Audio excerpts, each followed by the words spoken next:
어머니의 자녀교육하. 대학 시절 1978-1983. 대망의 78년 새해가 밝았다.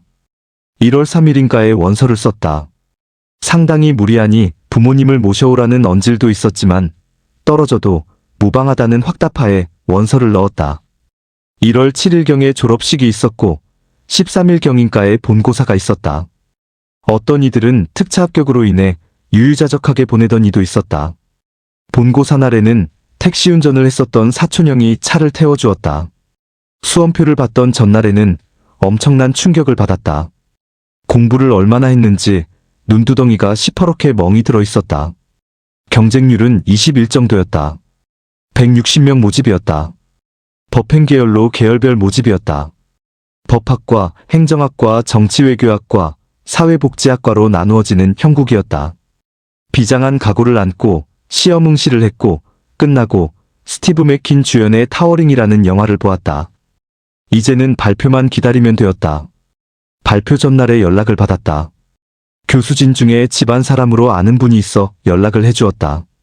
다음날 본관벽보에 붙어있는 합격자 명단에 수험번호가 있었다. 4613번이었는데 상위권이었다. 입학금이 면제되었다. 그야말로 이제는 목표를 이루었고 성취해낸 것이었다. 부친은 마을 사람들을 모아 잔치를 벌이기도 하였다. 손영은 인문사회 계열에 입학하였다. 이구는 서강대를 쳤는데 떨어졌다. 이제부터 본격적인 대학생이 된 것이었다. 대학생이라는 것은 엄청난 영예였다.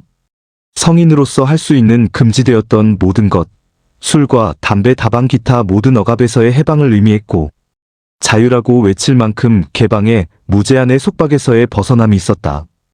입학금은 19만 원이었다.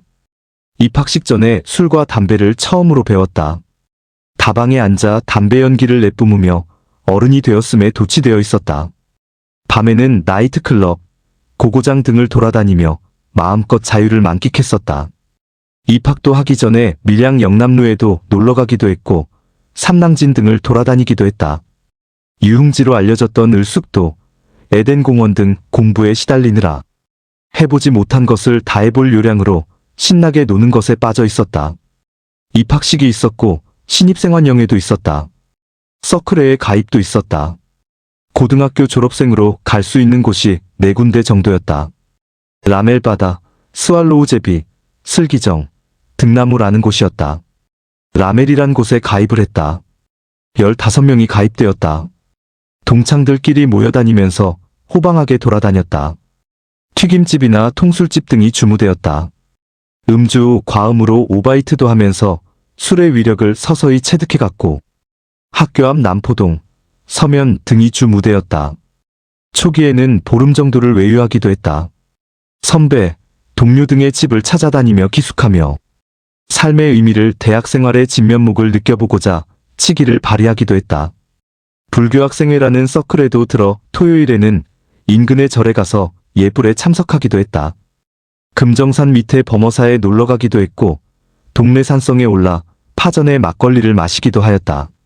시대 상황으로는 한참 경제개발 계획이 진행 중인 때였고 군부 정권의 막바지 시기였으며 아직도 교련 과목이 남아있었고 대학생 입영훈련이 있었다. 창원의 39사단에서 군사훈련을 받기도 하였다. 서클 행사도 많았다. 봄에는 딸기잔치도 있었고 오륜체전도 있었다. 야유회도 있었고 MT도 있었다.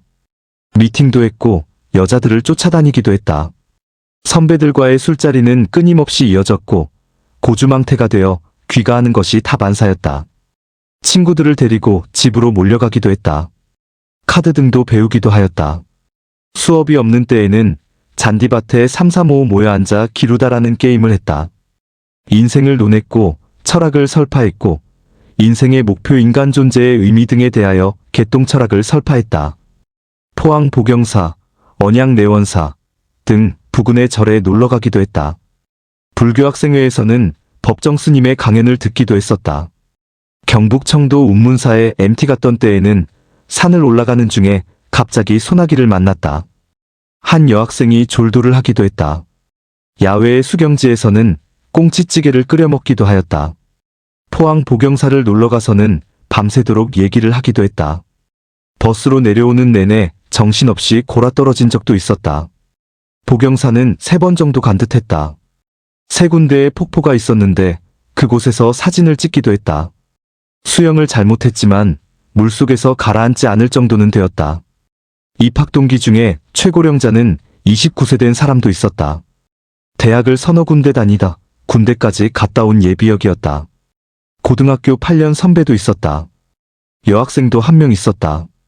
입학한 모두가 다들 대단해 보였다. 학봉정이라는 곳이 공부하는 곳이 있었다.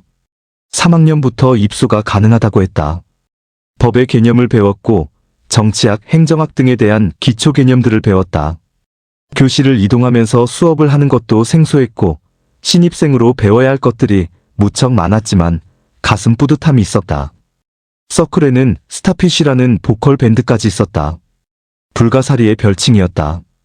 77년도 대학가요제에서 샌드페이블즈라는 보컬이 제1회 대학가요제에서나 어떻게라는 노래를 불러 대상을 받았다. 그 다음에는 밀물과 썰물이라는 BNU 그룹이 밀려오는 파도소리에 라는 곡으로 대상을 받았다. 그 이후에는 강변가요제까지 생겨나고 있었다. 서클의 14기 멤버가 각각 역할을 분담해서는 드럼도 배우고 기타도 배우고 노래도 해서 제법 모양새를 갖추어 나갔다. 1학년 기간 동안의 세월은 순식간에 지나간 듯하였다. 술도 많이 먹었던 듯하고 하루해가 너무 짧게 느껴지는 시기이기도 했다. 포크댄스도 배우고 자유와 젊음을 만끽한 시기였다. 여름 방학 기간 중에는 농촌 봉사활동으로 통영 앞 섬지역으로 갔다. 이틀인가를 보냈는데 집합 시간에 엉뚱한 짓거리를 하다 적발되어 축출되었다. 다른 일이 있었던 마군 등과 같이 중도에 빠져나왔다. 그리고 불교학생회가 주최하는 수련회를 갔다. 40여 명 갔었다. 4박 5일 정도였는데 그것이 처음 해보는 것이었지만 대단히 유익하고 의미 있는 시간이었다. 처음으로 호남 땅을 밟았다. 순천 송광사에서 수련회를 하였다. 1-2학년보다 3-4학년이 더 많았다. 요즘으로 치면 홈스테이라는 것이고 스님 생활을 일반인이 체험해보는 것이었다. 스님용 식기인 바로에 식사를 받아 설거지 해먹는 것이 보통 고역이 아닌 듯 했는데 모두들 순조롭게 먹었다. 나중에 들은 바로는 그 수련회를 참여한 남자 1명, 여자 1명이 스님이 되었다고 했다. 어떤 이는 색다르게 삭발을 하고 참여하기도 했다. 효봉 스님의 제자라고 했었던 구산 스님이라는 노스님이 설법을 하셨고 법정 스님과 시인 고은이라는 분이 강연을 해주었다. 외국에서 온 스님들도 일부 보였다. 새벽 3시 30분에 기상하는 그것은 정말 새로운 기분이 들었다. 이틀을 꼬박 좌선을 하고 나니 온 뼈마디가 쑤시지 않은 곳이 없었다. 막판에는 수계를 주었고 법명도 주었다. 철주라고 명명해 주었다. 호남은 지는 해를 보게 되고 영남은 뜨는 해를 보게 된다. 호남은 문화예술 쪽으로 재주가 많은 사람이 나고 영남은 정치, 경제 쪽으로 인물이 많다는 얘기도 들었다. 고은 스님은 일단 승적에 있다가 파괴를 한 상태였기 때문에 스님들에게는 신뢰와 존경을 받지 못하는 것처럼 보였다. 시인이 책을 읽고 계셨는데 그것은 말콤 X라는 책이었다. 마지막 날에는 아침에 산사를 벗어나 산행을 하였다. 중간에 연못이 있어 그곳에서 완전 자유 상태로 원시 그대로 목욕을 했다. 그리고는 조계산을 올라갔다. 그곳에는 쌍향수가 있었다. 정말 멋있게 자란 나무였다. 향나무가 쌍둥이처럼 그렇게 멋있게 나란히 자라고 있었다. 좌선을 하면서 인간으로서의 근본 우주 종교 깨달음 등에 대해서 조금 생각해 볼 기회를 가졌다. 이렇게 한 해가 가고는 79년이 되었다. 가정적으로는 집을 대연동에서 온천장 쪽으로 옮겼다. 완벽하게 가꾸어진 단독주택 2층 집이었다. 에어컨도 장착을 할 정도로 경제 사정은 나아졌다. 2층 방에서 지냈다. 할아버지께서 얼마간 머물다가 가셨는데 화장실에서 넘어지는 일이 있었는데 고령이셨던 관계로 회복에 어려움이 있었다. 시골로 옮기셨는데 곧 돌아가셨다. 장례를 치렀다. 가을에는 고조되는 민주화 열기로 인해 군부의 막바지 모습을 표출시키고 있었다. 10월 부마 사태 이후 10.26 사건이 터졌다. 건부의 핵심이 서거하고 정국은 걷잡을 수 없는 소용돌이 속으로 빠져들었고 학원 가는 임시 휴교령이 내려졌다. 탱크가 교정을 점령하였고 제대로 강의도 듣지 못한 채 학기는 끝나가고 있었다. 12월에는 12.12 사태가 일어났고 어수선한 정국은 쉽게 가라앉을 기미가 보이질 않았다.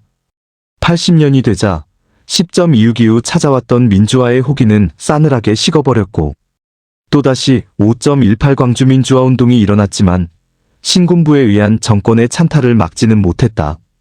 시중에는 유언비어가 난무했고 어수선한 정국 속에서 그렇게 수순을 밟아가는 신군부 정권의 서슬퍼런 정권 창출에 그 어느 누구도 거역할 수 있는 상황이 되질 못했다.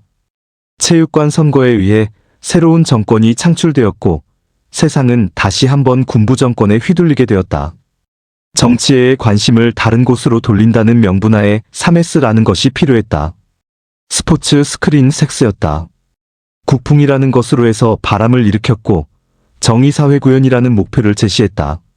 아웅산에서의 사고가 있었고 아까운 인물을 엄청 잃어야 했다. 이후 새로운 기운이 돌기까지는 7년이 필요로 했다.